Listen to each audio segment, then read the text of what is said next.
Well, welcome everybody. Welcome listeners. Today we have the real great opportunity to visit with Melissa Rodriguez, and the company is Datagonist is your firm, Melissa. And for those that don't know, I don't know how you couldn't.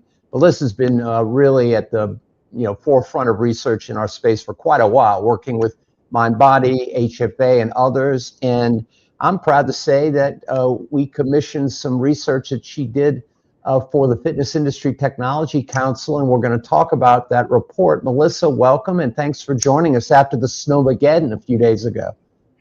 Thank you for having me, Brian, and thank you so much for supporting this research. And I'm excited to talk about this study and this report in particular. Yeah, thank you for that. And we're going to talk later about in the show notes as far as getting connected with the Melissa, and also how you can get the report. We'll have links in the show notes on that. So, Melissa, tell the audience a little bit about, the scope of the research. Who did you research?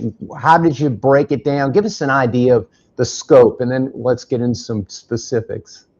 Sure. So the research is based on a nationally representative survey of 2,500 U.S. adults between the ages of 18 and 79. That covers the largest adult generations, Gen Z, millennials, Gen X, and boomers. And so with that research, I really wanted to understand not just exercise, physical activity, and fitness habits, but the entire fitness and wellness ecosystem of this population. And so, of course, I know we get bits and pieces sometimes of research for the overall U.S. population, but I really wanted to kind of dig into specific segments. And the storyline that I think found most compelling was looking at the fitness and wellness ecosystem and behaviors cut by member status. So current members, and not just current versus non-members, but breaking that non-member group into former members, those that have been members of health clubs before, and those that have never joined, those never members, and seeing if there's, what the interesting kind of barriers might be and motivations across those two groups. So that was kind of a compelling storyline. After I did a bunch of different data cuts, over 70 data cuts, it was really the member status question that really stood out as far as fitness and wellness behavior and attitudes. Yeah, and I'd never seen it kind of broken out in that way before. And one of the things before we get into these questions that people will see when they get in the report is this huge number of people that were former members with 45% intent to rejoin, and just the huge amount of people that are there that know what this is and just used to be involved, and now they're not, but half of them almost are saying, I want to rejoin. It's amazing. Yes, that was probably the most compelling storyline to me, is that there is that interest there. And I know this was fielded towards the end of last year, so there might be a little bit of a resolution mentality kicking in there, but it just speaks to say, with the data there, it just kind of speaks to the impact that fitness clubs have on people that join, even after they leave. That 45% intend to join. They know the critical role it plays in their well-being, and that was definitely a key stat that really stood out to me. Yeah, it was very interesting. So let's dig into a few points here, finer points. We talk about this gateway effect of membership, right? Because that data we were talking about, current members don't just exercise more, they sleep better, like you're saying, mindfulness, mental health, they spend across all kind of categories at very higher rates, right? Do you see membership as a gateway that triggers these broader health behaviors? Or do you think it may be that people already are wellness-oriented, self-select into memberships? I mean, what are the implications in your view? I think it's probably a little bit of both and coming into play. I think those that are members, those that belong to fitness clubs, they already are probably wellness oriented. They are making this commitment to pay X number of dollars every single month just to access an exercise environment and then to be around kind of like-minded individuals exercising.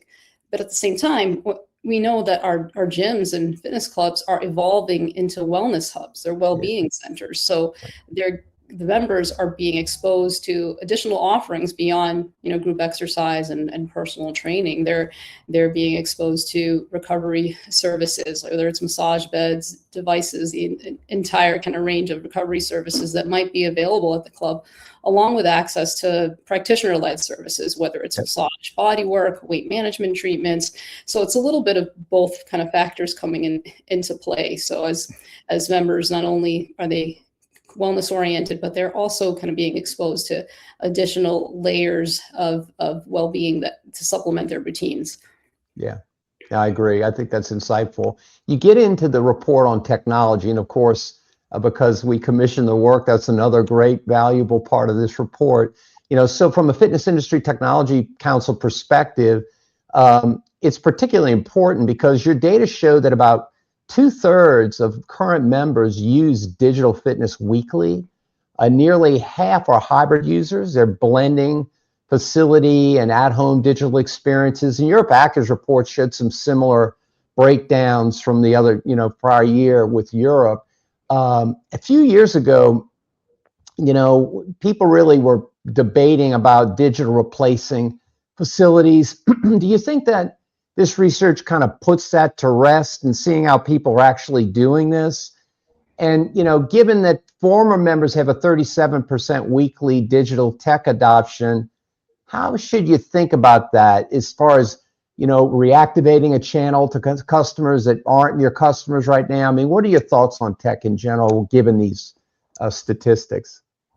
Yeah, I really hope that replacement fear is behind us, honestly, because I think with digital tech, it serves as this kind of connective tissue. It holds the fitness and wellness routines of members together, and even a significant number of former members too. 37% of them use digital tech weekly. I think that just kind of speaks to tech being more of a reinforcer and the glue that kind of holds these fitness and wellness routines together. And so, with your members, it allows for personalization and also kind of tracking progress. But with your former members, it offers this reactivation opportunity. So if you've, hopefully everyone has some kind of digital offer. When that member leaves, if they're engaging with your platform, whether it's with the app or engaging with any kind of marketing you might continue to do towards them, you can continue tracking what they're doing and understand what's resonating with them and what might help in converting them and getting them back into your gym as a member. Yeah, good thoughts. And so another point you get into is this barrier for entry for never members. And you talk about, we kind of term it the enjoyment gap, because it's not about cost. I mean, almost half of them, 42% of them, simply don't enjoy exercising. So how do you think you crack that problem for this kind of population? That's a really tough one, right? It's uncomfortable. Exercise is uncomfortable. So it does take kind of a special group of people to really just intrinsically enjoy movement, especially if it can be challenging at times. Yep. I think in the past, we've seen kind of in the video gaming world, these kind of short shelf life developments, whether it's what was Dance Dance Revolution or Pokemon Go or Wii Sports, and even VR with Supernatural and those franchises, that they did make exercise fun, but it has a short shelf life. And Right. then you have the added paradox or the added tension where a lot of these never members are older. They're like 2/3 are Gen X and boomers. So so they may not be as inclined to play some of these video games, even though I think Wii Sports had a pretty good following. So there is like some potential for attracting them in kind of that angle. But it's really the social component, I think, can really play a critical role. What I've seen at some of more family-focused fitness centers and nonprofits like the Wise, they put a lot of thought into senior programming, and it's not just fitness programs, but also, social opportunities, whether it's like a coffee break, workshops tailored to like fitness, senior fitness, that helps kind of bring the community together. And, I think there's something about having to go through this exercise situation together. If you don't enjoy it, hopefully it's enjoyable to be around the people that you're with, and that will be motivating to get you there. Yeah, that's very good observations. I agree with a lot of your observations. It is it is an interesting quagmire. It's not an easy thing to solve by its very nature, but I know a lot of people are out there trying to figure out motivation and all these other dynamics. And so hopefully they'll have progress, which leads us to kind of the thesis in the beginning you talked about a little bit with this whole wellness first future, right?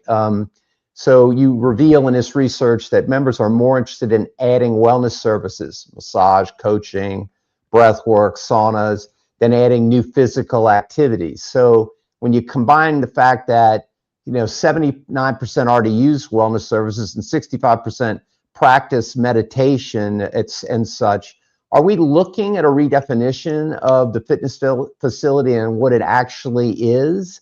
I mean, we've been hearing about this for a while. What does this research, does it confirm that in your mind?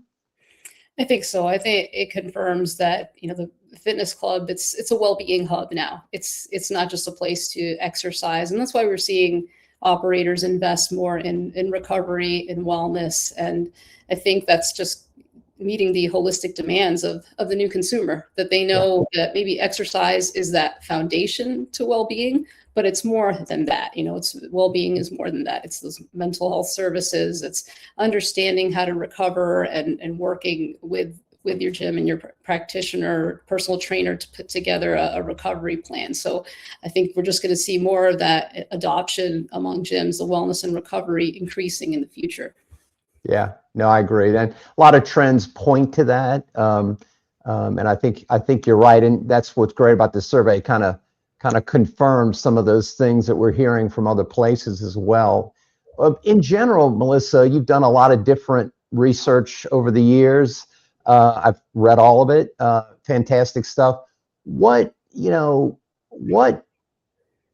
things maybe surprised you when you did this? I mean, is there anything that kind of stood out in your mind as being something you didn't expect?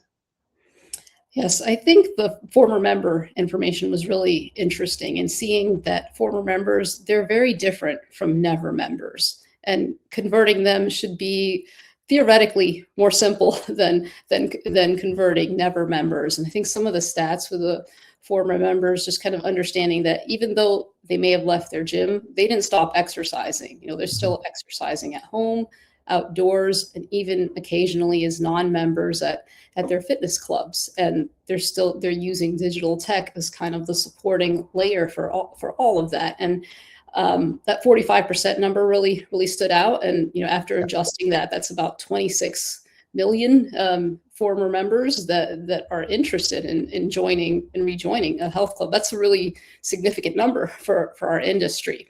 And also kind of seeing the gap with never members. So the never members, only 14% plan to join. So there's a fundamental difference. A non-member isn't just a non-member.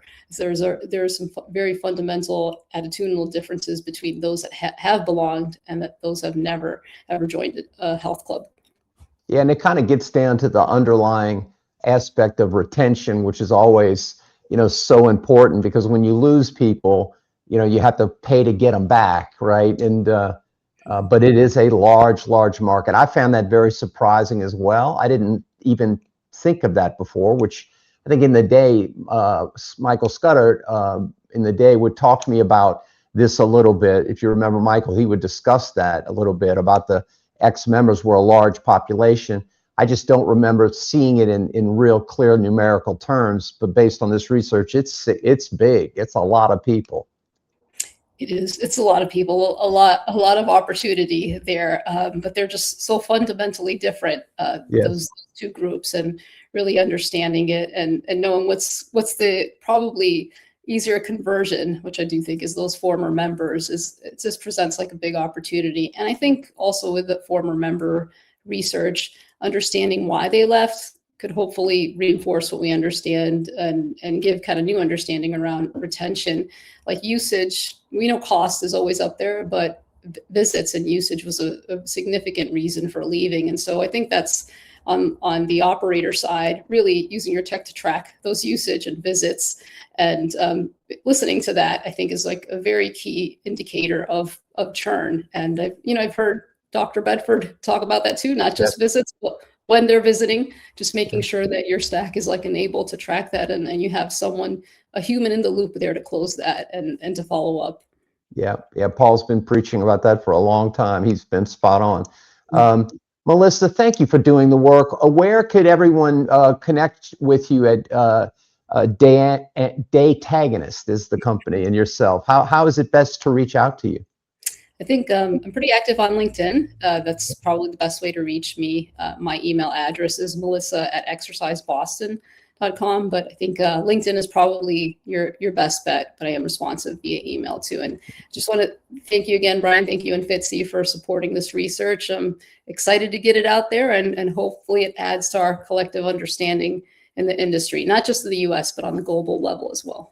Yeah, you did great work, and as I mentioned to the audience, we'll have links to, of course, Melissa's LinkedIn profile, et cetera, in the various platforms this is on, so that you can find her if you want to get in touch. And of course, we'll be sharing in the notes how to get a hold of this report, and I think it's going to be very worthwhile to get. Melissa, great to spend time with you. I'm glad you thawed out from the snowfall up there in the Boston area a few days ago, and a really wonderful job on the report. Always love working with you, and really appreciate all the findings that you generated from the effort. Thank you, Bryan.